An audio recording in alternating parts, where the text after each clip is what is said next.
Ready start. आधुनिक अर्थशास्त्र को एक विषय के रूप में स्थापित करने वाले अर्थशास्त्रियों में अग्रणी ने अपनी सबसे महत्वपूर्ण कृति को नाम दिया स्टॉप। किसी राष्ट्र की आर्थिक संपत्ति का सृजन कैसे होता है? प्रश्नवाचक। देश अमीर अथवा गरीब कैसे बनते हैं? प्रश्नवाचक। ये अर्थशास्त्र के कुछ केंद्रीय प्रश्न हैं।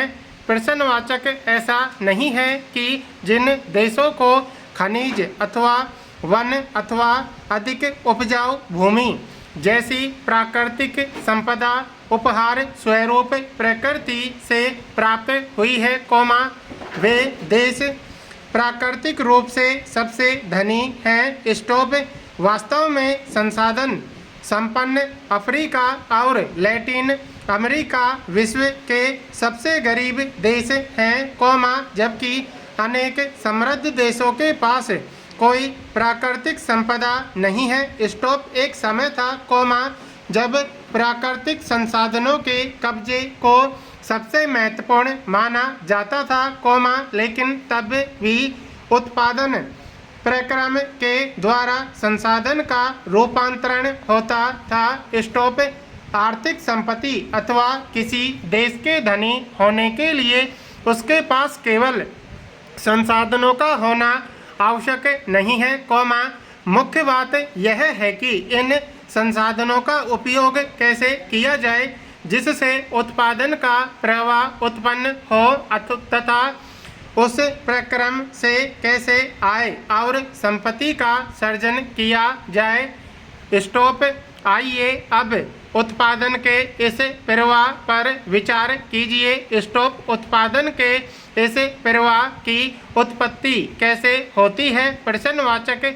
उत्पादन के प्रवाह का सर्जन करने के लिए लोग अपनी ऊर्जाओं को एक सामाजिक और तकनीकी ढांचे के अंतर्गत प्राकृतिक और मानव निर्मित वातावरण में एक साथ लगाते हैं। स्टॉप। हमारी आधुनिकता आर्थिक व्यवस्था में उत्पादन के इस प्रवाह की उत्पत्ति लाखों छोटे बड़े उद्यमों के द्वारा वस्तुओं एवं सेवाओं के उत्पादन से होता है। स्टॉप। इनमें बड़ी संख्या में लोगों को नियोजित करने वाले बड़े बड़े निगमों से लेकर एकल उद्यमी व्यवसाय शामिल हैं। स्टॉप। लेकिन उत्पादन के बाद इन वस्तुओं का क्या होता है? प्रश्नवाचक। हर वस्तु के उत्पादकों को अपने निर्गत को बेचने की प्रवृत्ति होती है। स्टॉप। इसीलिए पिन अथवा बटन जैसे लघुतम मदों से लेकर वायुयान, ऑटोमोबाइल, बड़ी मशीनरी अथवा कोई विक्रय योग्य सेवा जैसे डॉक्टर, वकील अथवा वित्तीय सलाहकार की सेवा तक, सभी वस्तुओं तथा सेवाओं का उत्पादन उपभोक्ताओं को बेचने के लिए किया जाता है। स्टॉप। उपभोक्ता कोई व्यक्ति हो सकता है अथवा उद्यम, उनके द्वारा क्रय की जाने वाली वस्तु अथवा सेवा अंतिम रूप से अथवा अग्रिम उत्पादन के लिए प्रयुक्त हो सकती है। स्टॉप। जब इसका प्रयोग अग्रिम उत्पादन के लिए किया जाता है, तब अक्सर यह विशेष वस्तु अपनी विशेषता खो देती है तथा उत्पादन प्रक्रिया के द्वारा किसी दूसरी वस्तु के रूप में रूपांतरित हो जाती है। स्टॉप।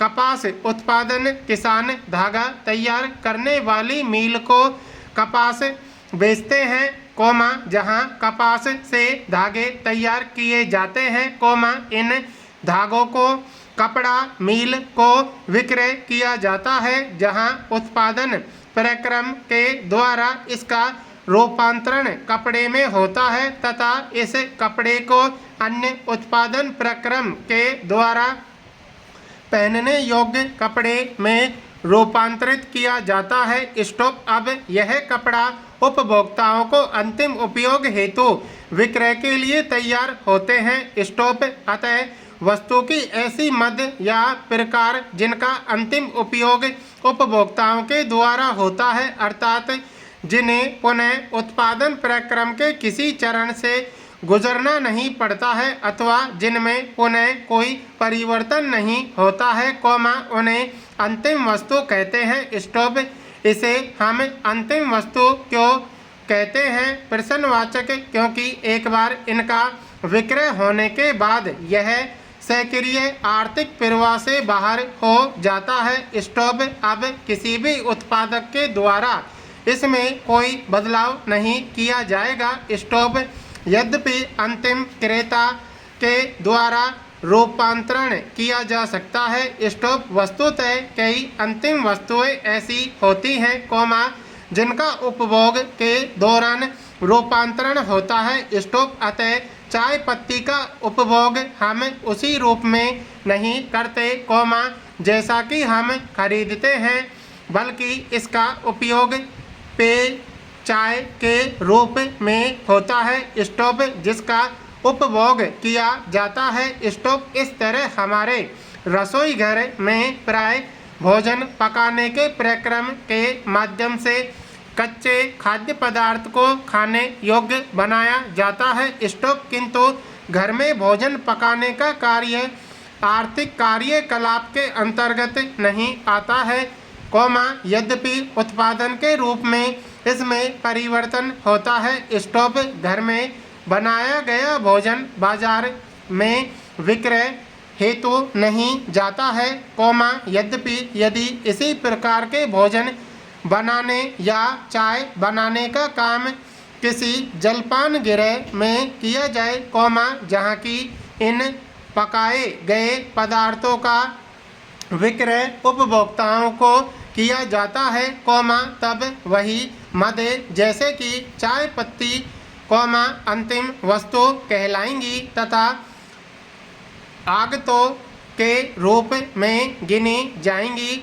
स्टोव जिससे कि आर्थिक मूल्यवर्धन होता है। स्टोव अतः कोई वस्तु अपनी प्रकृति के कारण नहीं, बल्कि उपयोग की आर्थिक प्रकृति के दृष्टि से अंतिम वस्तु बनती है। स्टोव पैरा अंतिम वस्तुओं को भी दो भागों में बांटा जा सकता है, उपभोग वस्तुएं और पूंजीगत वस्तुएं। स्टोव आहार और वस्त्र जैसी वस्तुएं तथा मनोरंजन जैसी सेवाओं का उपभोग उसी समय होता है, जब अंतिम उपभोक्ताओं के द्वारा उनको विक्रय किया जाता है। स्टोव इन्हें उपभोग वस्तुएं या उपभोक्ता वस्तुएं कहते हैं। स्टोव इसके बाद कुछ अन्य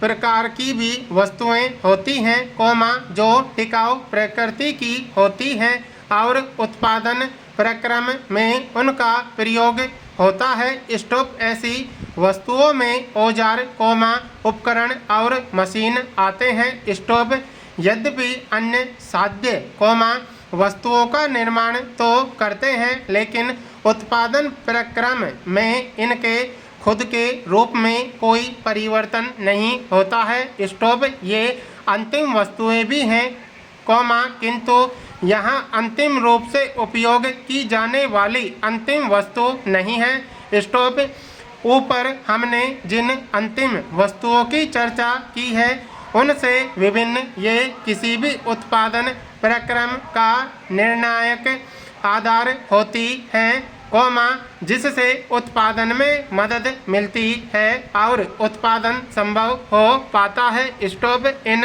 वस्तुओं से पूंजी के एक भाग का निर्माण होता है, जो कि उत्पादन का एक महत्वपूर्ण कारक है। इसमें एक उत्पादक उद्यमी ने निवेश किया है तथा वे उत्पादन प्रक्रम में उत्पादन चक्र को जारी रखने हेतु इसे सक्षम बनाता है। स्टोव ये पूंजीगत वस्तुएं हैं तथा इनमें क्रमशः टूट फूट होती रहती है, कौमा अतः समय समय पर इसमें मरम्मत की जाती है अथवा कालांतर में बदल दी जाती है। स्टॉप।